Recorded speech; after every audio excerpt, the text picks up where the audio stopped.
I'm on a mission to catch a shiny Pokemon in every area of the Scarlet and Violet games as fast as possible. Recently we caught 30 shinies in all 30 locations of Paldea in under 24 hours with some of the most insane shiny luck ever. But this time out, we're attempting to conquer the 20 DLC locations, all in under 10 hours. Yep, that's averaging less than 30 minutes per shiny. So it's a good thing we managed to kick this challenge off with some serious shiny luck. No. You're kidding me. You are kidding me. Oh my god! How does this keep happening to me? It was the perfect start. The golden trash panda caught in under 3 minutes without anything but the shiny charm active. But I was extra happy with this little guy because for today's challenge, I'm upping the stakes. If I fail to catch all 20 shinies in the 10-hour time limit, I must surprise trade every shiny I catch along the way to random strangers on the internet, which, obviously, I do not want to happen. And to spice the difficulty up even more, I also have a couple of side quests to complete along the way. Namely, catching a shiny from every generation, and also one from every type in our 20 encounters. So we'll be using these graphics I made to keep track of our progress as the video runs on. For now though, I was on a high after our 3-minute shiny find, so I wanted to keep the momentum going and take advantage of the perfect start we were given. And in doing so, I found this Leavanny outbreak in Mossvale Confluence, and promptly messed everything up. Oh god, I can't believe I just done that. Oh no! Oh, I'm such an idiot. Well, that's ruined my start, hasn't it? And that, guys, is why you pay attention when knocking out these outbreaks. Honestly, I still can't believe I did that. So yes, I lost the great start I had with Sentret very quickly, so had to try and make up for it with this Bronzong outbreak in Oni Mountain, who is normally my nemesis in shiny hunting videos. So yeah, I'm sure this spells nothing but good news for me. This was a little bit of an interesting and difficult hunt because there was very little space for any Bronzong to spawn in, and my Pokemon really struggled to attack them in such a tight area too. But eventually I knocked out the 60 Bronzong needed to reach the best outbreak odds, and actually took notice of that this time, before running out of the mountain, finding room for a picnic, cooking up a tasty steel-type sandwich, and it only took me 2 swims up to the local whisk cache and back until my nemesis Bronzong finally appeared. It was actually nice to me this time, and I'm so happy to add this green metal tank to my collection. I then tried to utilise the remaining 25 minutes of my sandwich power in the Indigo Disc's polar biome. There was an option to find either an Alolan Sandshrew, Duraludon, or the Beldum line here, but unfortunately I had no success. And that is when the penny really dropped. This challenge was going to be far from a walkover. Even after such an amazing start, we only managed to break even by catching 2 shinies in 1 hour. And for all I knew, there could have been some stupidly hard areas to hunt in still to come. So I really had to pick up the pace now so that I could build up a buffer before it was too late. And that's why I heavily utilised mass outbreaks at the start of this challenge. Back in Kitakami then, I took the chance to do just that with an outbreak reset spawning in some Poliwag. But it wasn't until I was halfway through reducing the outbreak odds that I realised how subtle this shiny really is. Like, I thought Igglybuff's shiny was bad. This might just rival it. I don't mind subtle shinies that much, but in a speedrun scenario, they put me into full-on panic mode. Is that one? Please. No, I thought that was one. And it's killed another one. I'm gonna lose my outbreak at this rate. Oh, I don't stand a chance if I thought that was one. The longer I spent here, the longer it felt like I maybe missed a shiny. Because is this a shiny? Who knows? So I had to give myself an ultimatum. I have no idea if these are shiny or not. Help me. 10 minutes, Poliwag. That's all I'm giving you. But no more. I cannot afford to. Damn it. Oh my god. No. You're joking. I don't believe it. What? How do you spot that? Look at it compared to that one. Look at it compared to that one back there. How am I meant to tell the difference? But I got it. Let's go. Oh my god. This shiny was so hard to spot because of the lighting in Scarlet and Violet. So I couldn't tell you how relieved I was to find it in my first sandwich. But more than that, we still had 5 minutes left on it, during which I managed to find this spot in Fellhorn Gorge where you can fully isolate Ducklet. So I quickly got hunting and got myself that Buzzer Beater shiny. Oh, Bud! Pick Bud! Yes! On the Buzzer Beater, 40 seconds left! Yes! What a result! And that was our first time today catching 2 shinies in just 1 sandwich, which is always greatly appreciated, and yeah, like I said, might not be the last time that happens. But with the sandwich now fully used up, I was free to hunt any shiny I wanted in my next hunt. So I took the chance to grab a shiny Pokemon I had my eyes on from the very start of this challenge, Jangmo-o. I tried picnic resetting and just randomly running around for this shiny, but it proved to be a little more difficult for me to hunt this fella down, until the 28th minute when it hit my screen to save my 100% sandwich conversion rate for this run. I love this shiny in this game, because the new textures added in Scarlet and Violet just elevate it to another level, and it's something you've got to give credit to Pokemon and Game Freak for. And with that, the shinies were really starting to roll in. So much so that after heading straight to the next Volbeat outbreak, I wasn't sure what its shiny looked like, so I had to check that out while reducing the outbreak odds. And yet before I managed to find what its shiny looked like, it found me. Is that it? No, oh my god. Oh, I thought that was an Illumise! Yes! Oh, that's so cool! It has like the same color scheme as its partner Pokemon. Oh man, that's awesome! I love the way this shiny looks. With that, we'd completed the first row of our box of shinies. This was great progress, as we were already averaging a shiny every 25 minutes, were 30 minutes ahead of schedule, and had already made serious inroads into our side quests. The buffer was successfully built, and for the first time, I felt like I had some space to breathe in my shiny hunts. But little did I know, things were about to get even crazier. Checking out the Wistful Fields, I actually chose to hunt for a shiny around Wisteria Pond, which doesn't apparently count as a separate location itself, for some reason. And that kind of sucks. But hey, the game's the game, and the amount of Lotad popping in here pretty quickly decided my next isolated hunt. The only issue here was battling through the horrendous frame rate caused by the rain and water spawning Pokemon, which, by the way, really isn't ideal for a speedrun, Game Freak. Like, please fix this in the next game, I beg you. But in the meantime, as compensation, I happily took this 20-minute Lotad hunt. Hey, I think I spot one. There you are. I see that little tan body of yours. Now I just need to get you, if I can get through this. Yeah, there we go. Just about dropping through all of these frames. And we got our shiny Lotad. Let's go. Following that, it was time for another hunt I'd heard rumors about that I just had to check out for myself. Now that it was nighttime, I made my way up to the peak of Oni Mountain to find my Crystal Pool encounter, because apparently, a Fairy-type sandwich isolates the encounters to just Clefairy and Clefairy here, which was so cool to see, because at night you can watch them dance under the moonlight in a throwback reference to the Gen 2 games. So yeah, more praise again to the developers for that, because I wish they put in small details like this more often. They really give character to the games and make them come alive. But I couldn't stick around watching them for long, as less than 5 minutes later, I spotted this girl right in the open, marking our 8th shiny of the run as we hit the 3-hour mark. After that, I started my journey to Timeless Woods, but was immediately stopped in my tracks as I ran into a horde of Mimikyu on Infernal Pass. Turns out a Fairy-type sandwich also isolates Mimikyu here, so I just had to hunt it down, not just because of its iconic shiny form, but also because I missed out on one in Tagtree Thicket in our Paldea run, so I was super excited to finally make it mine. Yes! Oh, yeah! Look at you! Man, shiny Mimikyu is just amazing. Oh, I'm so happy I finally got one. At this point, the shinies really did start to naturally fall into place. Climbing down the mountain brought me to the Chilling Waterhead location, which had a couple of great shinies we could have gone for, including Goomy, Swinub, or Wooper. But in the end, I decided to try and tick off both the Dark and Ice-type shinies from my list by hunting down a shiny Sneasel. This area is another really tough one to hunt in because of how compact and windy it is, but for a shiny as cool as Sneasel, I knew it was going to be well worth the effort. Not even I could predict what was about to happen though. Eventually, I settled on hunting around the top half of the cave and managed to reset the Sneasel spawns by running in and out of a nearby tunnel.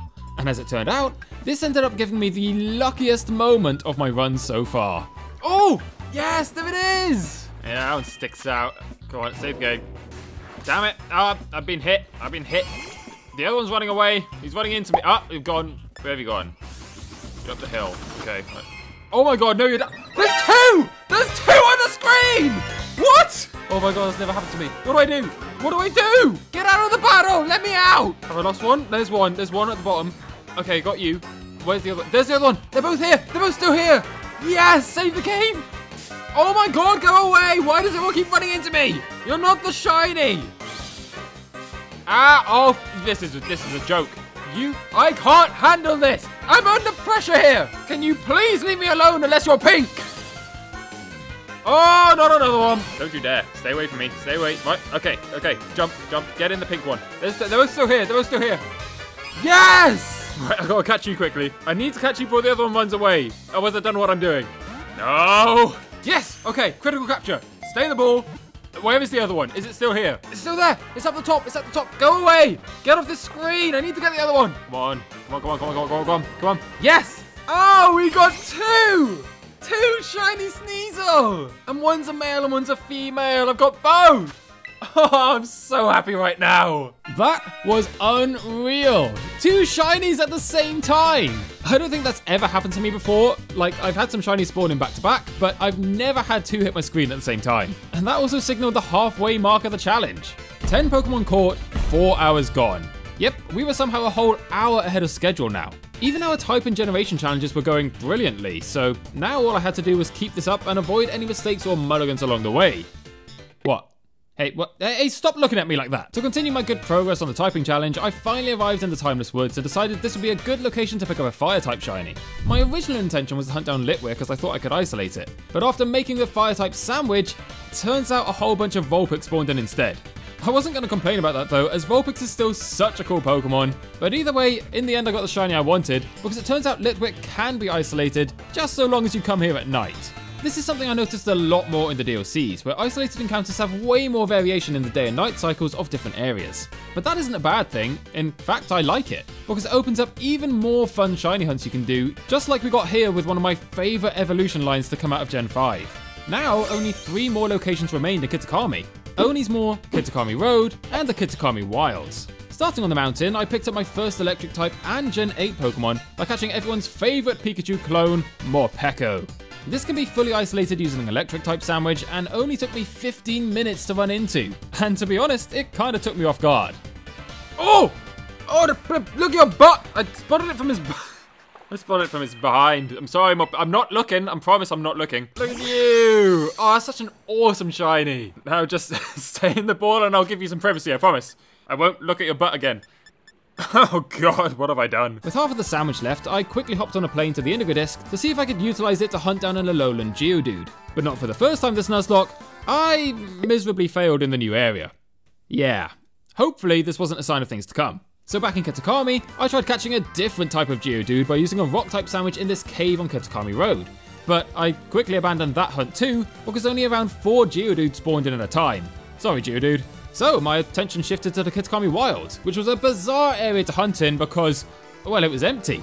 I couldn't believe what I was seeing. There were no Pokemon here, just trees as far as the eye could see. Mystified, I spent 10 minutes running around here to try and understand what was going on, only spotting 2 Heragos and a couple of Graveler on the way. What was happening? Was it a bug? No, because I soon found a tree leaning up against the wall who looked suspicious. And I was right to be wary as it came alive and attacked me. Turns out this was a shiny Pokemon, and who saw that coming? With 16 more minutes left on the shiny rock-type sandwich, I returned to Blueberry Academy to catch a shiny that was eluding me so much. I was finally going to catch that shiny Alolan Geodude. It was time for redemption. The Gentle Dude fans will rejoice and... Okay, yeah, you got me. I didn't get it. Look, I tried my best, okay? Geodude fans, hey, don't hate me, please, show me mercy! So, racking up more air miles than Taylor Swift, I flew back to Kitakami one final time to find my Kitakami Road encounter. I was almost happy that I hadn't yet found a shiny in the Indigo Disk, because it pleased my OCD to fully finish off the Teal Mask areas before moving on to that new area. It just felt right this way, you know? And there was just one shiny Pokemon I wanted to finish off the land of Kitakami. The ground type we all needed and all love, Wooper. In Paldea, we caught ourselves the shiny Paldean Wooper, and this time out we were grabbing the OG. I soon realised that this river section still counts as a part of Kitakami Road, making these guys a lot easier to spot and also hunt down as opposed to searching through the grass and marshland. And as such, I found my final Kitakami shiny just 6 minutes later. Hey, yes! Pink Wooper! And that's Kitakami complete! 6 hours down, time to move to the Indigo Disk. Let's do it! And oh boy, did we make a quick start to the Indigo Disk. First things first, there was, of course, a new batch of mass outbreaks to explore. And seeing as I had a ground-type sparkling sandwich up already, this Excadrill outbreak made perfect sense to be our first shiny of the newest DLC. And hey, clearly it agreed, showing up less than 2 minutes later before the outbreak odds had even begun to reduce. Before I knew it, we caught our second shiny here too, after finding this outbreak of Vibrava in the Savannah biome. Once again, the shiny showed up before the outbreak odds had even reached their maximum odds, and we were flying through this area already, grabbing the beautiful orange-tinted Dragonfly, this time in just 3 minutes. That shiny meant we just found 3 shinies in one sandwich, all within 15 minutes of each other. In fact, we were finding them so quickly that, well, you may have noticed that I haven't given an update on our progress in a little while. And that's because, yeah. At this point in the challenge, it may have slipped my mind, which caused a problem. After 2 quick shinies, we only had 4 locations left on the map to complete. However, we also still had 4 side quests to complete, 2 types, and 2 generations, which quickly highlighted a glaring issue I now had. Unbeknown to me, Gen 9 Pokemon are, in actual fact, extremely rare to come across in the DLCs. And I mean, I guess that makes sense, as you can find them in Paldea, but still, that caused a real issue here, and I'm glad I noticed it before it was too late. After doing some very quick digging, seeing as I was still against the clock, it felt like the only remaining Pokemon I could find from Gen 9 were, well, here, in the Savannah biome. So I unfortunately had to disregard that shiny Vibrava I just caught and instead seek my Gen 9 shiny out, either a shiny Rabsca or a shiny Farigiraf. But at least that left an obvious path to take.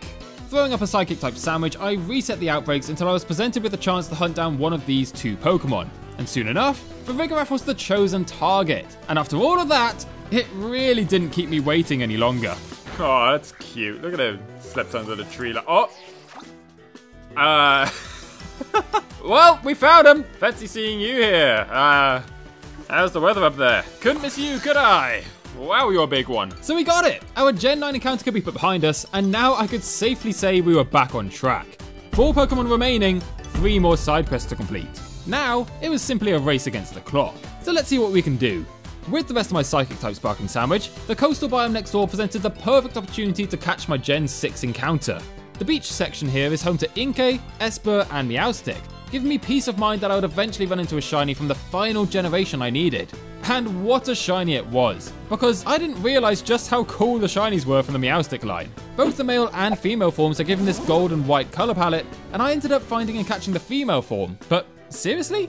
I can't believe I haven't seen these shinies before. Like, they look absolutely incredible. And it just makes me wonder how many other amazing shinies there are out there that I've still yet to see.